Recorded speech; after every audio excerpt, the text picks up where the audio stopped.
Hola chicos, Historia del arte y de la cultura 50. Organización política de Roma. Y seguimos los tres mismos estratos sucesivos del Imperio Romano. Dice, en la evolución de los organismos de gobierno hay que distinguir los mismos periodos que la evolución social, es decir, monarquía, república e imperio. Y dentro de este, y dentro del imperio, nos lo divide en dos etapas. El primero, o principado, desde Augusto hasta Diocleciano, y el segundo periodo y último, la monarquía absoluta, desde Diocleciano y Constantino hasta el final. Y dirá Diocleciano y Constantino porque seguramente ya es cuando se dividió el Imperio Romano en dos, en el oriental, con capital en Constantinopla, y el occidental, con capital en Roma. Pero bueno, vamos a empezar con el primero. Durante la monarquía, organismo de gobiernos durante la monarquía. 3. Primero, lógico, para haber monarquía tiene que haber un rey, que era el Rex, el rey. Era vitalicio, ojo, vitalicio, sí. Hereditario, este era así, no. Es decir, tú eres rey hasta que te mueras. Pero, ¿que se lo vas a traspasar automáticamente a tu hijo? No. No es hereditario. Es el jefe supremo de todo el Estado. O sea, jefe supremo del Estado y acumula todos los poderes. El militar, el civil y el religioso. El militar, el civil y el religioso. Eso es el rey. Pero tiene una limitación. Es decir, no es omnipotente. No lo puede todo. Así como en las monarquías constitucionales de hoy, donde en la Constitución o norma común de todos está marcada también las obligaciones y derechos de todos los ciudadanos, inclusive del monarca, también aquí. El rey vitalicio, el rey jefe supremo, el rey que tenía todos los poderes, tenía unos límites marcados por, o sea, limitados por el Senado. Y no solo por el Senado, por el Senado y por los comicios, que vamos a ver qué son. Segundo, órgano de las monarquías. Los magistrados. Un rey y magistrado. Los magistrados serían, pues, lo más aproximado a los ministros de hoy.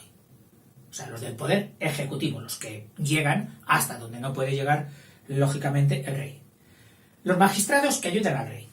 Los principales, es decir, de los magistrados, los principales, porque habría bastantes, pero los principales eran el tribunus celerum. Oiga, esto de celerum, ¿qué tiene que ver? ¿Con celeridad, con velocidad? Sí, porque eran los que el que se preocupaba, era como el ministro de la guerra, el ministro del ejército. Se ocupaba de la caballería, que en aquel tiempo era por lo más potente en un ejército. Es decir, era el responsable directo de la caballería. Segundo, los colegios sacerdotales.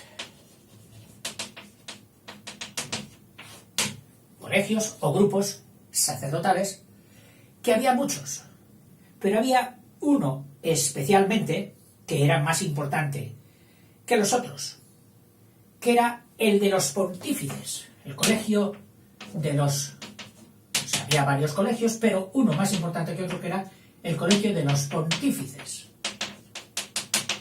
Y dentro de este colegio de pontífices estaba el que lo mandaba, el que estaba arriba, o sea, el que dirigía, el máximo responsable de este colegio de pontífices, que era el pontífice supremo, o máximo, pontífice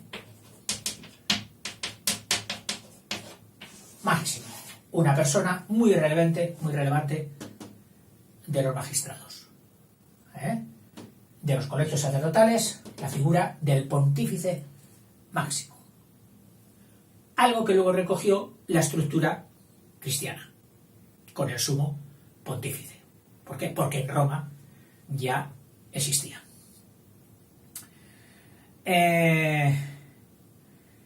Había otro magistrado también, muy importante, que era el magistrado interrex.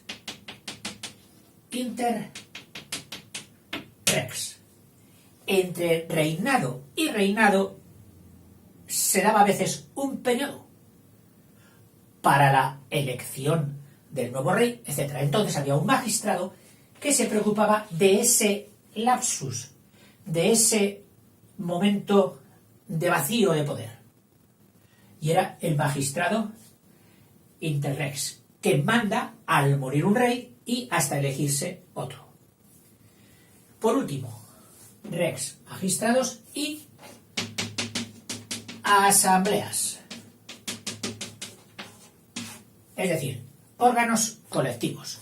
Este era personal, estos también son personales, y esta asamblea son órganos colectivos. Son dos.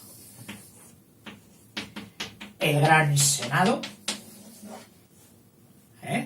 constituido por 300 ancianos, el poder de la llamada gerontocracia, poder del más antiguo, del de más edad, que se supone, si hombre sí, no tengas tú, que es el que más sabe. Bueno, dirán, pues si mi abuelo no sabe ni poner el microondas. Pero es que en aquellos tiempos no había esa tecnología. Y entonces realmente los que más sabían eran los ancianos. Hoy he visto una frase que me ha sorprendido, bueno, aunque yo ya la barruntaba, pero concretada en una sentencia, que dice: la experiencia está demostrado que es un maestro feroz, pero está comprobado que enseña. La experiencia, sobre todo, refiriéndose a las experiencias negativas, son las que enseñan, las que marcan un aprendizaje que nos mantiene vivos, que hace que la raza humana no perezca. Ese mal, esa desgracia, el sufrimiento, es el maestro, feroz, pero necesario. Nos hicieron así. Esas son las pautas naturales. Oiga, ¿y no podíamos aprender sin sufrir? ¿No podíamos aprender sin pasarlo mal? ¿Sin estar enfermos? No sé qué edad tendrás, pero a medida que nos hacemos mayores comprendemos que las lecciones que tienes mejor aprendidas de tu vida, aquellas que cuando se repiten las circunstancias recuerdas, no fallas y tomas nota, son aquellas que fueron negativas, aquellas que te supusieron un quebranto, un dolor. Esas fueron las mejor aprendidas, las lecciones entre las experiencias negativas. Bueno, ¿y dónde voy yo aquí? Bueno, pues con los 300 ancianos del Senado. A ver, espera. Miembros, casi todos, lógicamente, de familias patricias. Oye, que fulano sabe mucho, es un gran tal, pero no es patricio. No puede constituir parte del Senado. Y eran 300. Es decir, senador muerto, senador repuesto, para completar el número de 300. Y estaban también luego las asambleas llamadas comicios, que hoy todavía está empleado para el argot político como periodo de votaciones. Los comicios de tal se van a dar. Bueno, pues, ¿qué eran los comicios en aquel tiempo? Pues eran asambleas constituidas por el pueblo, es decir, estaban hechas por el pueblo, pero constituido o estructurado por curias. Esas curias que a su vez estaban de gens. Entonces, en los comicios, eran las curias las que ponían sus representantes. Somos representantes del pueblo, pero organizadamente. Por la curia de tal, o la curia de cual, o la curia de tal. Y cuyo conjunto, lógicamente, se llamaba comicia, o sea, el conjunto de esta asamblea, hecha por los representantes de las curias, era lo que se llamaba la comicia curiata. Curiata de curia, curiada o curiata. Eso hasta ahí de la monarquía. Pasamos al siguiente periodo. A la república. Ahí ya sabemos que uno va a fallar. ¿Quién? El rey. Cuando un sistema de gobierno no tiene rey, y está asumido desde abajo mediante sistemas representativos, lo llamamos la república. Otra cosa será una dictadura, un imperio, etc. Bueno, pues la república. Organización política. Desaparece el rey. El rey fuera. Que es sustituido por 2 cónsules. O sea, ya no es uno, son 2. No tiene el título de rey. Su título es el de cónsul. Aumenta el número de magistraturas, o sea, magistraturas, que también va a haber. Aumenta cargos públicos. Alguno estará diciendo, como hoy. Si hacemos lo mismo, se repite lo mismo. Aumentan las magistraturas. Y aparecen nuevas asambleas. Y en asambleas también aparecen nuevas asambleas. Es decir, todo se ha multiplicado. El rey por 2. Las magistraturas por 2 o por 3. Y las asambleas también por 2 o por 3. República. Si se hace una participación mayor de la gente en la res pública, en los intereses públicos, automáticamente surgen más representantes, más administradores. Todo esto tiene unos mínimos y unos máximos. Los mismos romanos decían in medio virtus. No será lo bueno tener un montón de administraciones, ni será lo bueno tener ninguna. Y medio. Y ese medio es el que el hombre por sentido común siempre persigue, pero que difícilmente lo encuentra. Al revés, vamos buscando el medio, nos pasamos de un lado. Venga, al medio, nos pasamos al otro lado. La técnica de péndulo. Bien. Magistraturas. Los primeros magistrados con los cónsules, luego veremos algo, pero bueno, pasan directamente aquí a las magistraturas por eso paso yo también.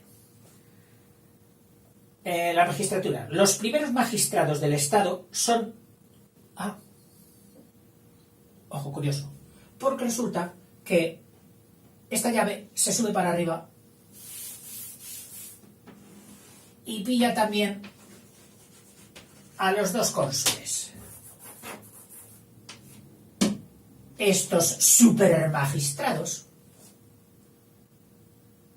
serían, digamos, los que más directamente sustituyen las funciones del rey. Pero son magistrados igual que todos los demás. A ver qué nos dicen ellos. Los primeros magistrados del Estado son los dos cónsules, elegidos por un año. O sea, ya no vitalicios. Por un año. Y tú dirás, pues si un año se pasa enseguida, antes de que hayan empezado a mandar ya se tiene que estar despidiendo. Bueno, era así. Cónsules por un año. Con igual poder de ambos. Es decir, a la par. Manda tanto el 1 como el 2 como el 1. O sea, poder paritario. Igual, equivalente. Pudiendo poner uno veto al otro. Es decir, si lo que este cónsul dice no es avalado, apoyado por el otro, no se ejecuta. Para ejecutarse debían estar en consonancia y en acuerdo los dos cónsules.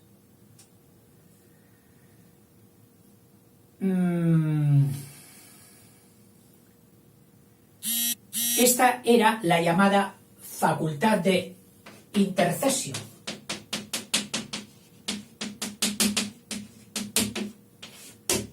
Que o eran los dos o ninguno. Tenía que haber acuerdo entre los dos. La facultad de intercesio. En situaciones difíciles. Ojito aquí, que viene la sorpresa. En situaciones difíciles y periodos de gran peligro. Esto está ya, que no se nos están sublevando por allí, esto no hay quien lo coja, desorden, pam, pam, pam. Situaciones de desorden y máximo peligro, los cónsules podían ser quitaros de aquí, no valéis para esta situación, no podéis con ella, a la vista está. ¿Y quién se va a poner? Un dictador. Podían ser sustituidos por un dictador que durante 6 meses centralizaba en sí, en una sola persona, todos los poderes. Y él en 6 meses tenía que reponer el orden y acallar todo el mundo. ¿Quién lo ha dicho? El dictador. Sabían que era por 6 meses. Pero curioso que un pueblo tan utilitario, pragmático y realista como el romano recurriese a la unidad de mando para la máxima eficacia, para la máxima operatividad, que es lo mismo que se viene haciendo en los ejércitos. Máxima eficacia, operatividad, y que descarte cualquier malentendimiento, jerarquía absoluta en uno. Y de ahí todos los demás estructurados a obedecer con la escala militar. Aquí en este era con el dictador. Muy curioso. Cuyo mandato no podía exceder de 6 meses. Siguen las magistraturas, es decir, continúan las magistraturas que había en la monarquía, la Celerum, el Ponti, en los colegios sacerdotales, etcétera, todas las magistraturas de la monarquía, y se incrementan, es decir, magistraturas ya llevadas durante la monarquía, las puedes ver en el epígrafe anterior, y otras nuevas. Aparecen otras muchas. Entre los magistrados nuevos los principales eran los pretores. Los pretores, encargados principalmente de la administración de justicia. Magistratura de los pretores. Los censores, que censar, contar la gente, pues estaban encargados, los censores encargados de hacer el censo cada 5 años. Censo cada 5 años. Hoy en España hay censo y empadronamiento. El censo es de carácter estatal y el empadronamiento es de carácter municipal. Y espérate que ahora no me acuerdo, unos cada 5 y otros cada 10.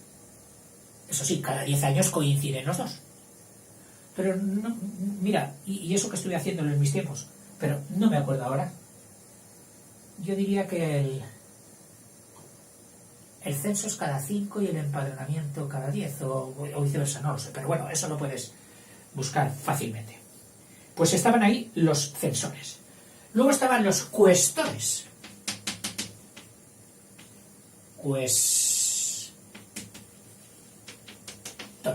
¿Qué es hacer una cuestación? Vamos a hacer una cuestación para recaudar fondos. Recaudar mones. Este es el Ministerio de Hacienda. El Ministerio de Hacienda, sin el cual no haríamos nada públicamente. Si no hacemos una hucha en común, no se puede hacer nada público. Sería todo de índole privado. Bueno, pues los cuestores, encargados de la hacienda y la recaudación de tributos. Hacienda, es decir, bienes públicos del Estado, y recaudación de los tributos en todo el Imperio Romano. Luego estaban los tribunos de la plebe. Los tribunos de la plebe.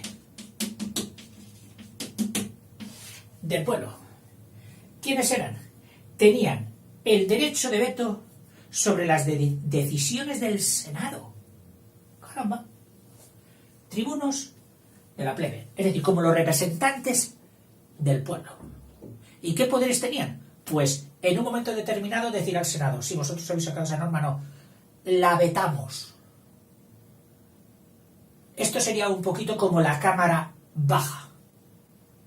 Hay estados donde funcionan con 2 cámaras, Cámara del Senado, Cámara Alta, y Cámara de Diputados, Parlamento, donde se hacen propiamente las normas básicas y las concreciones, reglamentos, etc. Pues serían estos. Podían poner veto, freno a cualquier decisión del Senado que no les pareciese oportuna. Defendían, lógicamente, podían poner veto al Senado, vetar el Senado si llegaba al caso, no por principio. ¿Qué le ha dicho el Senado? Le va vetado. No. Así no se puede funcionar. Hay que funcionar siempre con racionalidad. Que es lo más difícil. Bien. Defendían a los plebeyos, lógicamente.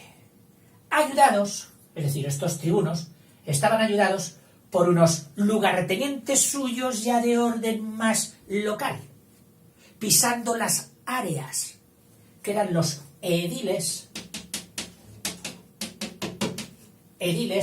de la plebe. O sea, estos ediles de la plebe estaban representados, sacados, más pisando la arena con el pueblo.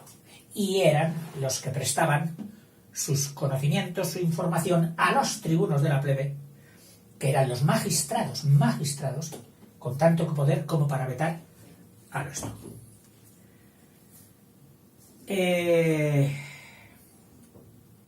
Bien, las asambleas, esos eran los magistrados. Y ahora vienen las asambleas. Sigue estando el Gran Senado, formado por ex magistrados, es decir, gente que había sido magistrada ya de categoría. O magistrado. Bueno, ya está un poco viejo, mayor para las obligaciones de magistrado. ¿Qué hacemos con él? ¿Ha sido bueno? Sí. Senador. Al Senado. A ser parte de los 300 senadores. El Senado, durante la República, recuerda que estamos, y es asambleísta, aumenta su poder. Ya no está en confrontación, ya se ha quitado del medio al Rex, tiene solo magistrados, entonces se crece, aumenta su poder, atribuciones y responsabilidad. Es el organismo más estable. Es decir, cuando todos los demás van cambiando, tal, este es el más estable. El Senado siempre estaba ahí como roca inamovible, como el guardador de las esencias del Estado y de la forma de vida romana. Pues el cargo de senador sí que es vitalicio. Entraban mayores, pero ya hasta que se morían. Es como un premio al final de la carrera política. Pero quedan reducidos a poder tratar solo asuntos religiosos. O sea, al final, otras asambleas que nacen por debajo les van reduciendo los poderes. Dice, sí, mandáis. Mira, hay un poder en el que no os vamos a meter con vosotros. ¿Qué poder? El religioso. Podéis mandar también en los otros temas. Pero en el religioso no os vamos a contradecir. Y por eso, al Senado acabarán dándole el sentido o el tema religioso, principalmente. Y entonces aparecen, dice, los comicios curiados. Los comicios curiados que ya estaban antes, acuérdate, los comicios curiados en paralelo con el Senado, o reuniones por curias, continúan igual a la etapa anterior, pero quedan... Perdón, me desdigo. Ya me extrañaba a mí, me he pasado de línea, lo siento. Que al Senado se le redujeran solo al sentido religioso, no. Al que los relegan y les reducen a lo religioso es a los comicios curiados. No al Senado. El Senado acapara todos los poderes, todos los que puede. Dice, comicios curiados o reuniones del pueblo por centurias. O sea, los comicios curiados reúnen al pueblo por centurias. De 100 en 100. División que era militar, hecha a base de riqueza. Es decir, para pertenecer tú a un comicio curiado, ya no solo puedes acceder por familia, por apellido, sino también por dinero. Es decir, en estas centurias ya se componía lo mismo por abolengo, vamos a poner ahí un librito de abolengo, como por money, como por dinero, que engloba indistintamente, se meten aquí, en estos comicios curiados, las centurias, tanto patricios como plebeyos, las cuales elegían estas. ¿Qué poder tenían? Elegir las más altas magistraturas, y tenían otras muchas atribuciones, especialmente en la declaración de la paz, firmar la paz o declarar la guerra, los comicios curiados, cuyo conjunto, dice, y las reuniones del pueblo por tribus, y ahora estaban ya Tercer tipo de asambleas, reuniones del pueblo por tribus, por aquellas tribus ancestrales de la monarquía, cuyas decisiones o acuerdos se llamaban los plebiscitos. O sea, se han reunido las tribus y han dictaminado en ese plebiscito tal o cual medida. Y llegaron a tener fuerza parlamentaria, es decir, de creación de leyes. Lo que diríamos hoy, fuerza jurídica o de establecimiento de leyes. Nos queda, y vamos a ir rápidos ya, el imperio, república, y ahora el imperio,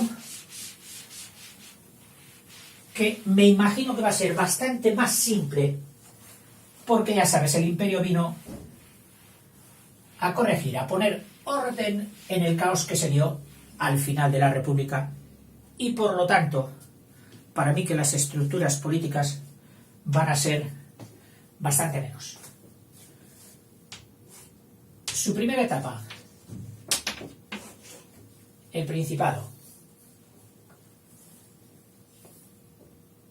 El emperador o príncipe, el emperador, que también se le llamaba emperador, que también se le llamaba príncipe, que etimológicamente es el primero, el del principio, el príncipe, el que está en primer lugar, no abolió la legalidad republicana.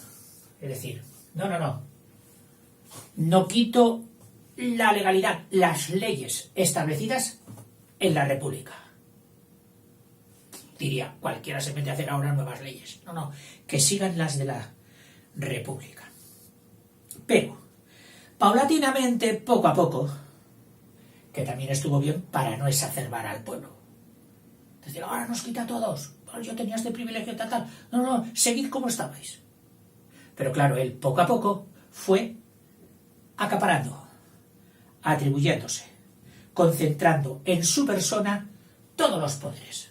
Es decir, al Senado le iba recortando poderes, a los magistrados les iba recortando poderes, a los comicios les iba recortando poderes. ¿Dónde iban a caer todos esos poderes? Al emperador. Las magistraturas republicanas van convirtiéndose en cargos honoríficos. Sí, al magistrado sí, a ese mantenerle el sueldo, mantenerle la casa, mantenerle todo, que esté contento él. Pero lo que él hacía, su misión, quitarle poderes, dejarle el dinero, pero quitarle el poder.